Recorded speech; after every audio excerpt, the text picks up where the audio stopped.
He is not escaping us. I mean, this is a guy who 3 months ago was in control of a country. Now he's maybe in control of a cave. But the president admits intelligence shows bin Laden and his followers would like to strike again. And despite nearly 3 months of war, it's impossible to say whether al-Qaeda's leadership is still functional. We don't know, David, whether or not he's given any orders to any of his soldiers. But we take nothing for granted, and so our country still remains on alert. With bin Laden on the run and the roundup of Taliban and al-Qaeda prisoners still underway in Afghanistan, the president predicts that U.S. troops will remain in that country for, quote, a long period of time. The world must know that this administration will not blink in the face of danger and will not tire when it comes to completing the missions that we said we would do. Also today, the president spoke out on behalf of one of his Secret Service agents, an Arab American, who was removed from an American Airlines flight Christmas night because the pilot questioned his credentials. The airline claims this was not an example of racial profiling, but the Secret Service is investigating the incident. If he was treated that way because of his ethnicity, that will make me madder than heck. The president is on vacation here in Crawford, which means daily jogs, brush clearing, and reading, but he is also mulling two very important decisions: which war prisoners to subject to a military tribunal and what charges to bring against that American Taliban soldier, John Walker Lynn. Brian? NBC News White House correspondent David Gregory tonight at the Western White House in Texas. Thanks. Where the U.S. military effort is concerned tonight, we just might be seeing the start of a new attempt to manage expectations. As the Bush administration tries to warn the American people, this war means digging in and for the long haul. Next, we go to the Pentagon and NBC's Fred Francis. General Franks confirmed NBC News' report last night that a missile was aimed at his flight of helicopters near Kabul last weekend. And he used that incident as a measure of how long it will take to get the job done. We have pockets of Taliban still in that country, and that's one of the reasons that we're going to stay there until we have mopped all that up. With winter closing in on much of the country, it will take at least that many months to root out armed factions and wanted leaders. When those people are caught, they'll be processed by soldiers of the 101st Airborne, getting ready to ship out from Fort Campbell, Kentucky. Today, NBC News learned that parts of the Army's 101st will replace the U.S. Marines, a transition that indicates the U.S. plans to stay much longer in Afghanistan. The 101st is the most mobile unit in the history of warfare. It primarily moves by air, takes a tremendous amount of firepower. The Army will take control of Kandahar Airport and begin processing al-Qaeda and Taliban detainees. And that alone may take a few months. We will take care of the screening and the work that needs to be done with all these detainees. Fingerprinting, DNA work, photography, screening, interrogation. Interrogations that the administration hopes will lead to bin Laden, though many feel bin Laden is no longer important.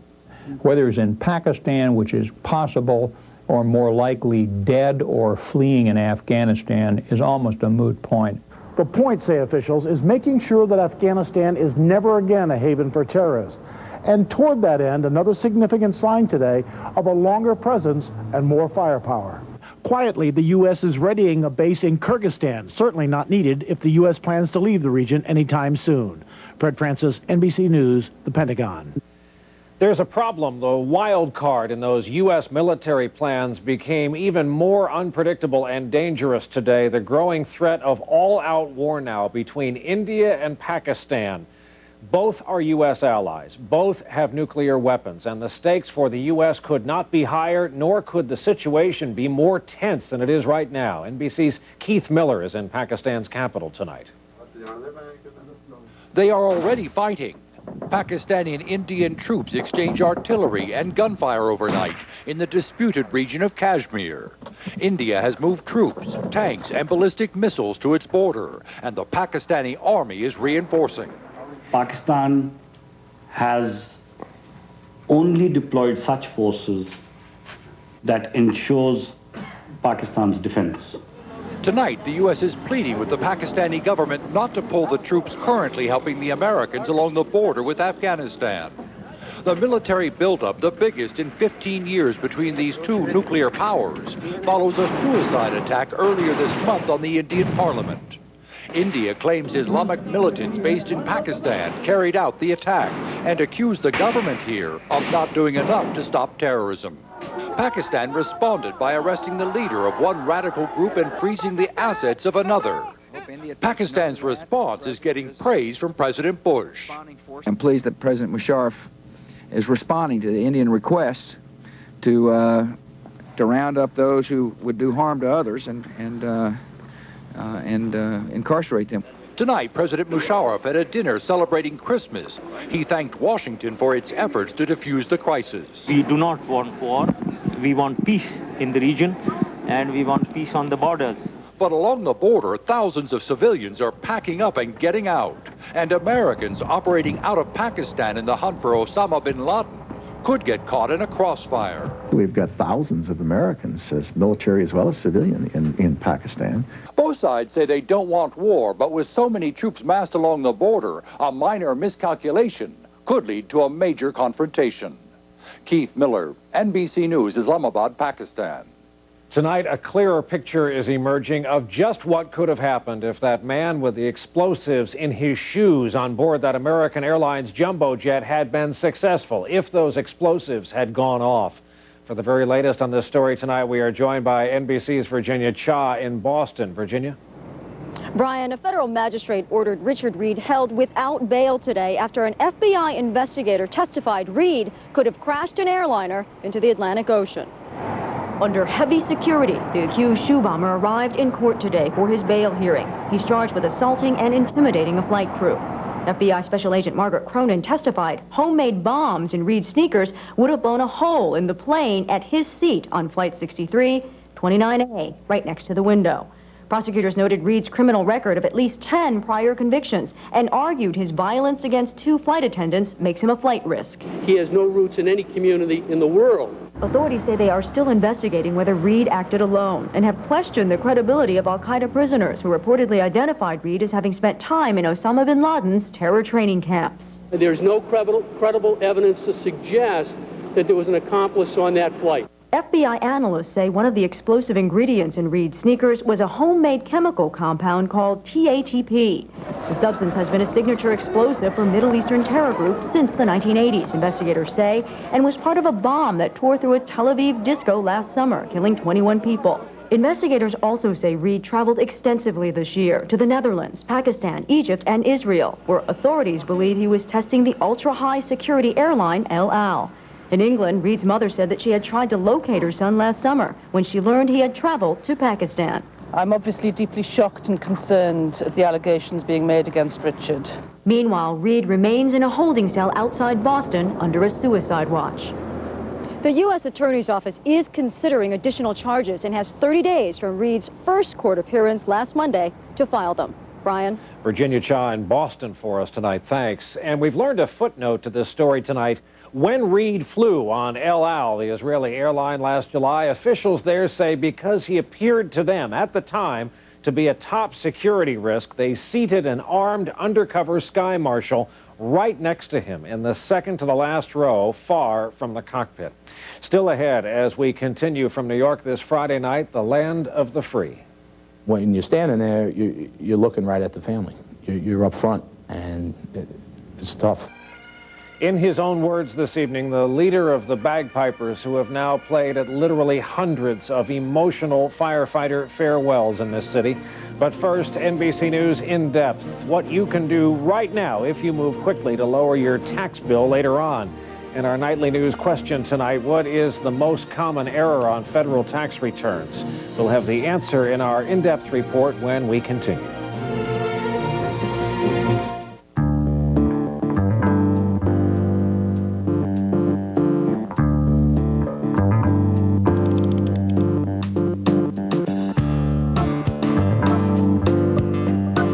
Request the things that make your room your room. What's your request?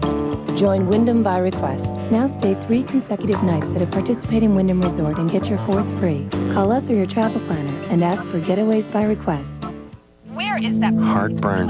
Zantac 75 knows it comes in many shapes and sizes. Brought on by food or triggered by stress. But fast heartburn relief anytime always comes in this shape, this size. Zantac. When there's too much acid, Zantac quickly blocks the strongest acid trigger to relieve heartburn fast. Yet it's so gentle, you can use it anytime. Whatever the shape or size of your heartburn, remember Zantac, the shape of fast heartburn relief anytime. If you've had a heart attack or a stroke, the last thing you need is another one sneaking up on you. After all, you've got better things to do. I know. In my case, I had a stroke. That's why Bert and Eileen Moskowitz learned it's not too late to turn a grim year in the stock market into tax savings. That take $3,000 this year, and then you can take $3,000 next year. How? Sell some of those losing stocks. We lost about $15,000, and we decided to sell it now because, with two reasons. We didn't think it was going to get any stronger, and also it could offset some of the gains we had, some of the capital gains. Experts call it harvesting losses. You really want to get rid of your dogs anyway and go into next year not having some of those losers in your portfolio. At the same time, those losers can be tax deductions up to $3,000. Another strategy, accelerate deductions. Prepay some of next year's real estate taxes, state income taxes, mortgage, even gifts to charity, so you can deduct them from this year's taxes. An especially good strategy this year because tax rates dropped slightly in January. So the deductions are actually more valuable this year than next. Experts say if you don't have the money today but will have it in a couple of weeks, use a credit card to make those payments before the end of the year. Then pay off the credit card in January. One payment you may want to delay, college tuition. Starting in January, a new deduction, up to $3,000 a year in tuition costs for most taxpayers. Also big changes next year on retirement tax savings, designed to help millions like the Moskowitz who've seen their nest egg shrink. Last year was a little loss, but this year was worse. Experts say to contact your company now to take advantage of higher retirement contribution limits. For 401ks, the new limit is $11,000, $12,000 if you're over 50. For IRAs, it's $3,000, $3,500 if you're over 50. It makes it possible for most rank-and-file workers to do all the savings that they can practically do through a qualified retirement plan. All of which may ease the ache of what many taxpayers say has been a financially painful year. Lisa Myers, NBC News, Washington. Trading's been light on Wall Street, but today the Dow was up almost 6 points. The NASDAQ almost 11 after the first uptick in consumer confidence was reported in 6 months. For the week, by the way, the Dow picked up more than 101 points in all. The NASDAQ was up 41. Coming up next, our Lifeline report, why so many more people are having a harder time getting a good night's sleep these days, and what to do if you are among them.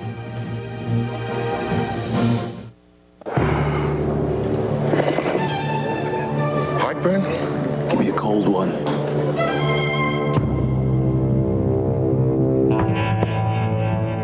Introducing Tums Cool Relief with unique Friva crystals. It gives you an immediate cooling, soothing sensation in your mouth and throat. You can feel the chill while it knocks out heartburn fast.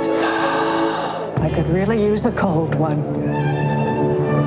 New Tums Cool Relief with calcium. Feel the difference. If the price of bottled water has forced you to take drastic measures, try pure filtered water. It's just as good as bottled at a price that's 10 times less. Pure water filters. Your water should be pure. Last January, another dream came true. Oh, my Lord. Now it could be your turn. Super Bowl Sunday, Publishers Clearinghouse will surprise another $10 million winner. Enter by mail or at PCH.com, and the winner could be you. All power toothbrushes are not created equal. Sonicare's patented sonic technology and dynamic cleaning action get your teeth whiter and healthier in 28 days, guaranteed. Ask your dentist about Sonicare. Tired of struggling down glass after glass of powdered fiber for regularity? Consider refreshing glasses of water with FiberCon tablets, a whole lot easier to take. And every bit as effective as powder. FiberCon, refreshingly easier to take. You just got over the holidays and you've about run out of money. The last thing you need now is to run out of minutes.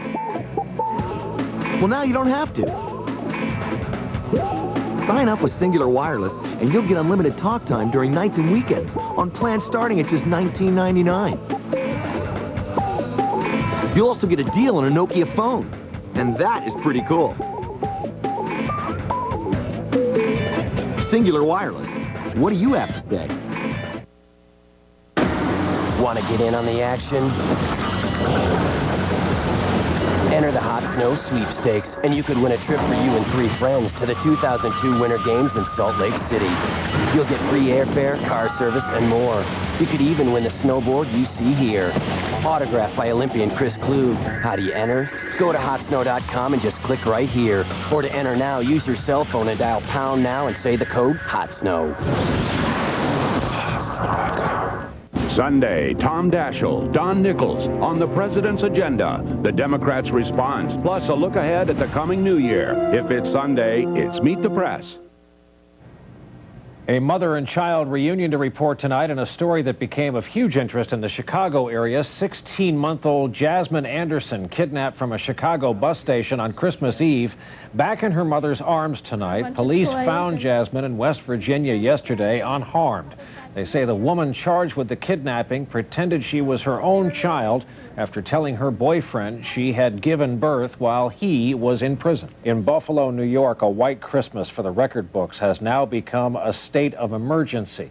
The governor is sending the National Guard to help dig out from 7 feet of snow in just 5 days in some spots.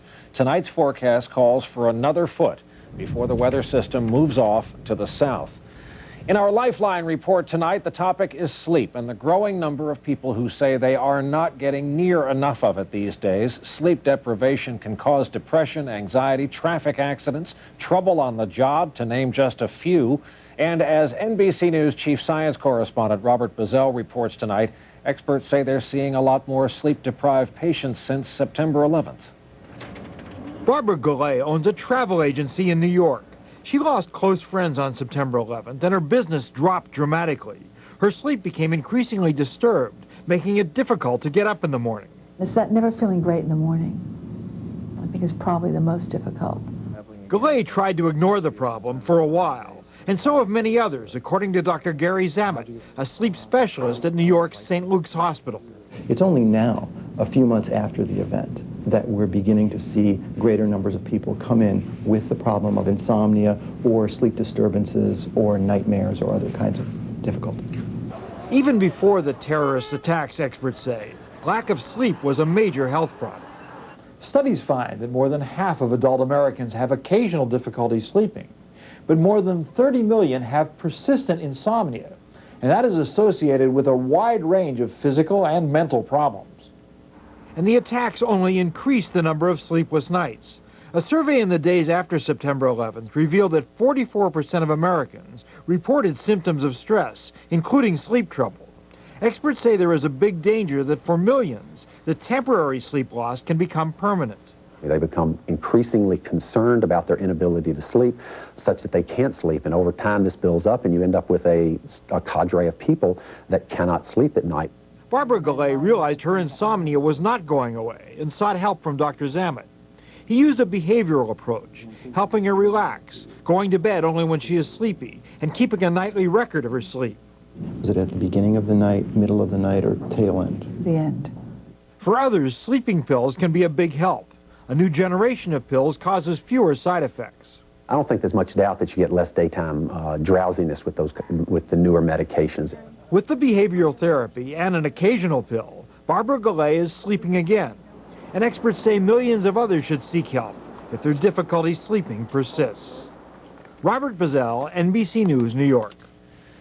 Next, as we continue our special series, Land of the Free, a man who has played so many sad songs so many times since September 11th for firefighters who were killed.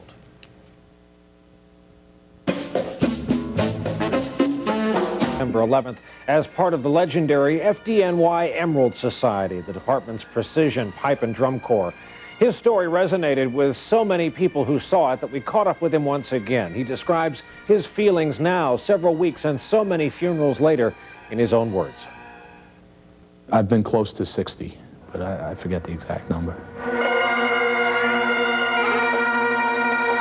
my knowledge, the band has played at every single funeral, which is, at this point, about 320.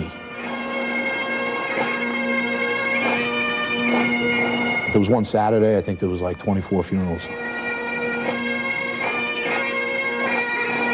I don't think it got easier. When you're standing there, you're looking right at the family.